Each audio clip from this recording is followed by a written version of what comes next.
They called him the Good Pope. But before he was Pope, before the white robes and the crowds, he was just Angelo, a poor farmer's son from a quiet village in Italy, born into a world that barely noticed him. The 1880s were harsh years.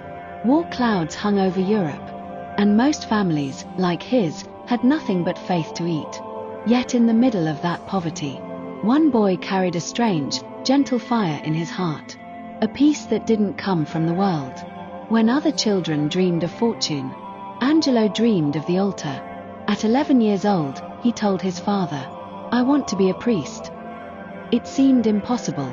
They could barely afford bread. How could they send him to school? But somehow, with sacrifice, prayer, and a bit of God's mercy, he made it. He was ordained a priest at 22. And from that day, something about him never went unnoticed. His smile. Not the kind that hides pain, but the kind that makes people believe there's still good left in the world. He became a military chaplain during World War I, surrounded by blood, death, and fear. Yet even on battlefields, he brought peace. He held dying soldiers, enemies and friends alike, and whispered prayers over their trembling hands. To him, every life was sacred. After the war, he was sent as a Vatican diplomat to broken countries, to lands scarred by hate and politics. He didn't speak like a politician, he listened like a friend. And somehow, hearts began to open. Sparkles if stories like this inspire you. If you believe the world still needs faith, kindness, and peace, don't forget to like, comment, and subscribe. Your support helps these stories reach more souls. Medium skin tone person with folded hands.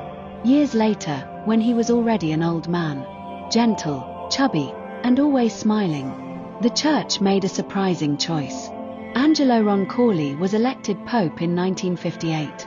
Most thought he'd be a temporary leader, a quiet figure before someone important came along. But heaven doesn't choose the loudest. It chooses the light. Within months, the world was stunned. This simple old man had called the Second Vatican Council, the biggest church gathering in centuries.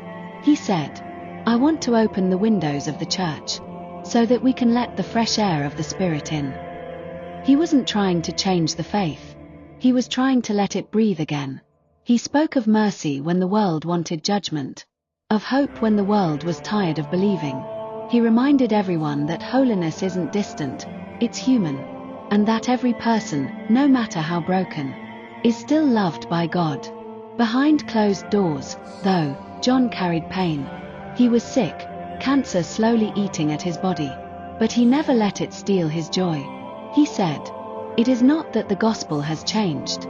It is that we have begun to understand it better."